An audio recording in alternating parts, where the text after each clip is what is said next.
Pada kesempatan kali ini, kita akan belajar tentang perkembangbiakan vegetatif buatan. Perkembangbiakan vegetatif buatan adalah suatu cara perkembangbiakan tumbuhan yang dilakukan tidak dengan cara perkawinan atau penyerbukan, melainkan membutuhkan peran manusia untuk membantu proses perkembangbiakan. Keuntungan perkembangbiakan vegetatif buatan yaitu: 1. Memiliki sifat yang sama dengan induknya. 2. Tumbuhan akan lebih cepat berbuah dibandingkan dengan menanam secara generatif. 3. Lebih cepat memperoleh tumbuhan yang baru. 4. Mempertahankan sifat unggul dari tumbuhan. 5. Menghasilkan tanaman langka yang susah tumbuh dari benih.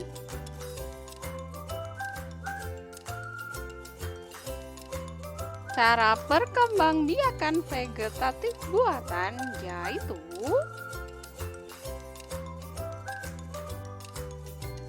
mencangkok. Mencangkok adalah cara perkembangbiakan dengan melakukan pengupasan pada kulit batang dan membungkusnya menggunakan tanah supaya bagian dalam bagian tersebut dapat tumbuh akar. Kerugian dari mencangkok: pertama, pada musim kemarau panjang, tanaman tidak tahan kering. 2. Tanaman mudah roboh bila ada angin kencang karena tidak berakar tunggang. 3. Pohon induk tajuknya menjadi rusak karena banyak cabang yang dipotong. 4. Dalam satu pohon induk hanya bisa mencangkok beberapa batang, sehingga perbanyak tanaman dalam jumlah besar tidak bisa dilakukan dengan cara ini. Tumbuhan yang dapat dicangkok adalah jenis tumbuhan dikotil seperti mangga, jeruk, rambutan, jambu bol, jambu biji, jambu air, kelengkeng, alpukat, dan lain sebagainya.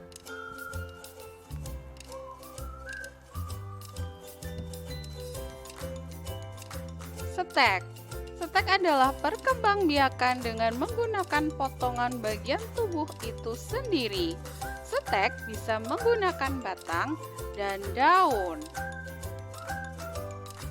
Kelebihan cara setek adalah prosesnya yang mudah dan cepat serta dapat menghasilkan tanaman baru yang sama dengan induknya. Sedangkan kekurangan dari setek adalah perakaran yang tidak kuat serta tumbuhan yang baru dihasilkan hanya sedikit. Contoh tumbuhan yang bisa disetek adalah singkong, mawar, dan soka. Menyambung atau mengenten, yaitu penggabungan dua tanaman yang berbeda tapi masih memiliki jenis yang sama. Kekurangan menyambung yaitu harus memiliki dua tumbuhan induk. Jumlah yang dihasilkan terbatas karena harus menggunakan tanaman yang sejenis. Contoh tumbuhan yang dapat dikembangkan dengan cara ini yaitu pohon mangga dan pohon rambutan.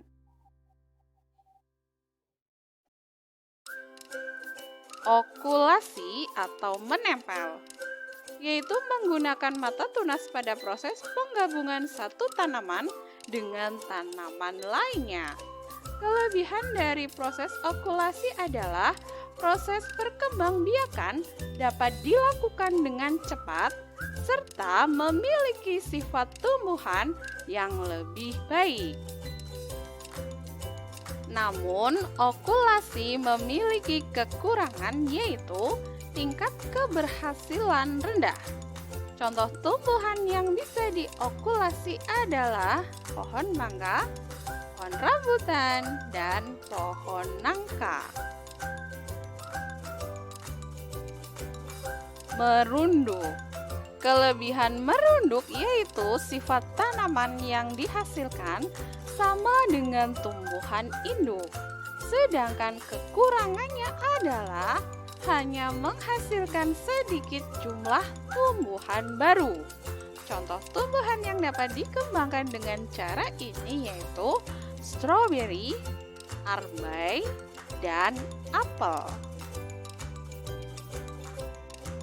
Kultur jaringan. Kultur jaringan adalah suatu metode untuk mengisolasi bagian dari tanaman seperti sekelompok sel atau jaringan yang ditumbuhkan dalam kondisi aseptik, sehingga bagian tanaman tersebut dapat memperbanyak diri, tumbuh menjadi tanaman lengkap kembali. Nah, itulah tadi penjelasan tentang perkembangbiakan vegetatif buatan. Terima kasih sudah menonton. Sampai jumpa.